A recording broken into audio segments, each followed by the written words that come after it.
Hello, welcome to the tutorial on how to make chicken katsu.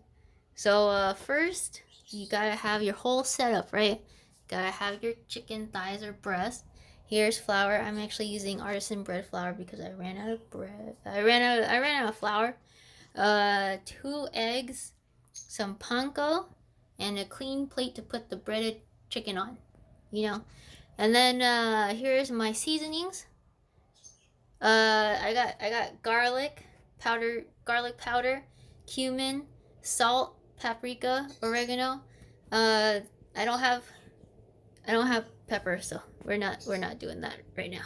Okay, so first what you want to do is you want to pat your chicken dry, which I kind of already did, but you know, it never hurts, right? To make sure it's all nice and dry. You punch it a little bit.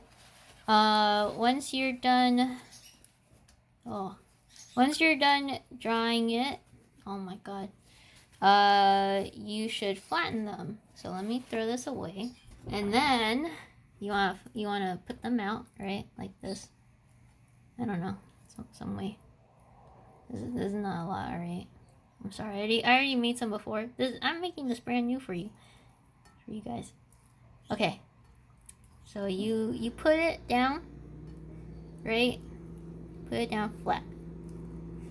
Now you want to like squish them at this point so that they're not like misshapen, kind of. And what I do is I just take another plate and I start smacking them. If you have like a meat hammer thing, you can smack them with that. That's what I do. I take another plate and I put it right on top and I squish them a little bit. I would show this in the recording, but I can't do this with one hand. So, you just kind of go like this, right? You smack them around a little bit. Be careful if you're doing this though, just in case it's like you don't want to break your plate. So, yeah. So you smash them, all right. So once you're done squishing those, you take your seasoning stuff and you put it in here and in here. So in your flour and your panko. So I don't really have an estimate. I just kind of do whatever, just a little bit, and then a little bit here. I don't know. Oh shit, there's barely anything here. Nothing's coming out. Oh, there's a little bit. Okay, a little bit here. I think it's more important to put it on here because the flour part will be touching the chicken. And the panko might like separate or something, but it doesn't hurt, right? It doesn't hurt, or does it? Okay, so then here's the paprika. Oh shit, that's a lot.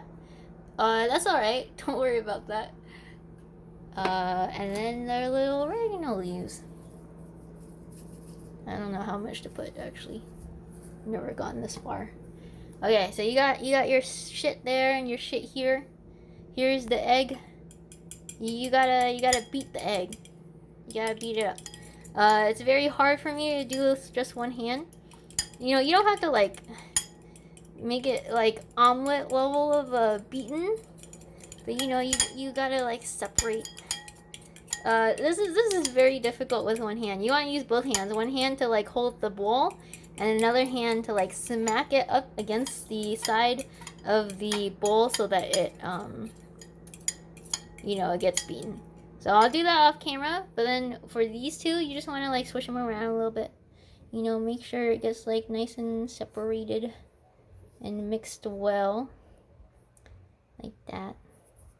And then I probably should have done this one first, but you want to do it over here as well. Also, usually for the panko, you want to like pour out a little bit more maybe than you expect. Because you'll be like some of it will kind of not work well. Okay, I'm gonna beat the eggs, and then there's a transition scene. Give me a second. All right, so I mixed everything. Got the egg there. Got the panko. Got that. I don't need that shit anymore. But you know what? Okay, so then you get the chicken. Maybe I'll get this one. You get this. Get chicken. Then you coat it with the flour. Make sure to coat it very nicely. By the way, you should also have like towels and shit under the plates so that you can like clean up a little bit easier, because some of this stuff will get everywhere. Okay, so this has got a lot of flour, you know. There's like flour here. There's flour in here, you know. Make sure you get all the little crevices and stuff.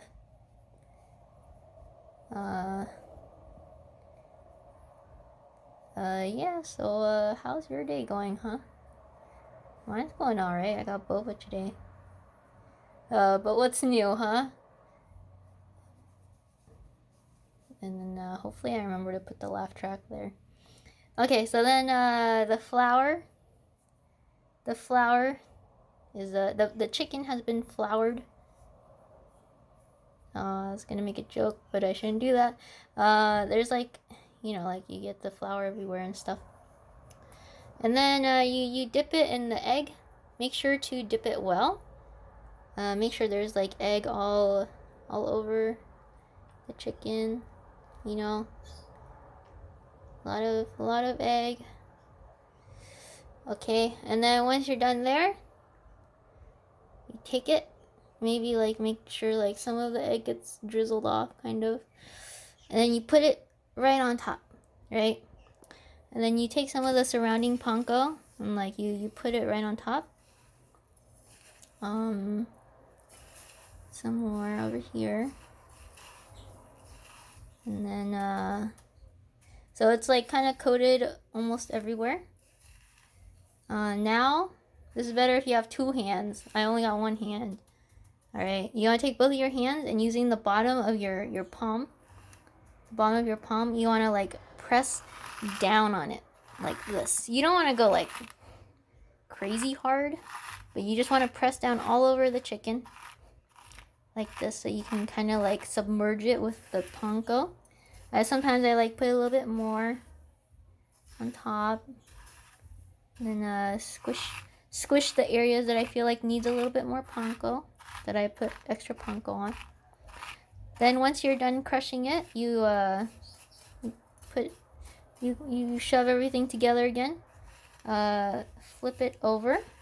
Now there's already panko on the bottom, but you want to like make sure it's coated well, so then you do the same thing. You take the panko and you put it on top like so. Yeah. Like this. Oh, wait. I'm gonna put a little bit more here. Okay, and then you do the same thing. You press down on it. Make sure there's like panko underneath it as well. That's why you wanna, when you flip it over, make sure it goes on top of like a panko hill. And then you just kind of like squish it again with the palm of your bottom of the palm of your hand. Bottom palm. There seems like there's a little bit extra here at the top here because I can see a little bit of yellow peeking through, so I want to squish that down a little. Sometimes I flip it over multiple times just in case. Like, see, there's still a little bit more. Put a little bit more panko on it. And then you do it again. I'll edit this part out, maybe. Alright, so I feel like it's done. You kind of like pick it up gingerly. You kind of like shake it a little bit so that any excess panko will fall off. And then yeah, there's a lot extra, but it's fine. You know, you gotta shake it again before you fry it. Now my hand kind of hurts, but you know what, I can do more. But I'm not gonna show it because my phone's out of battery. They're running out of battery, so. Okay, so I got my breaded chicken. I got a plate to put the breaded chicken on when it's done cooking. I got scissors. I got a oil splatter, oil in the hot pan, tongs, and a little thingy. I think it's about ready now, but you can get like some extra piece of panko and just like put it in. I think that's okay. So what I do now, so you gotta make sure it's like cleaner than what the fuck I have here. Take your tongs Make them longer.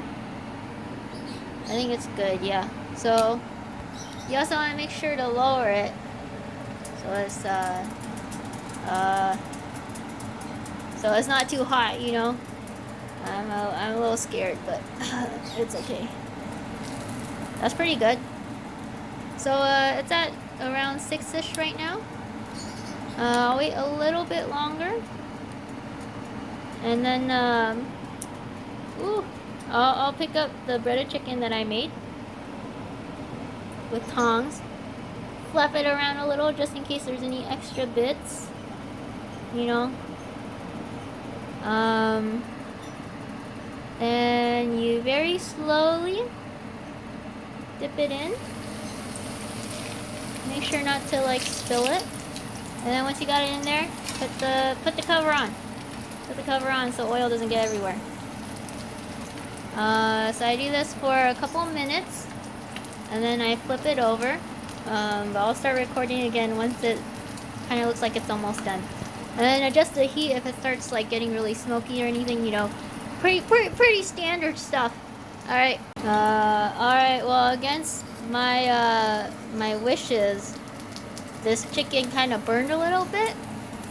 I think it's done though. There's a little spot there that isn't really cooked, or like the breading isn't cooked, I don't know. But I'm gonna take it off. If I had 2 hands, well, actually I do have 2 hands. Give me a second. So with the magic power of 2 hands, I put the chicken in the little thing so that it can drain of oil. Now I also want to check to make sure it's like cooked properly.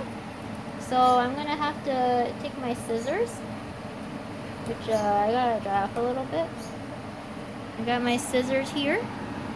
And then I think the thickest part is right here, so I'll cut into it. So it looks pretty good on the inside. I might cook it a little bit more, just in case, but it's pretty much done. Yeah, there you go. That's how you make it. The end.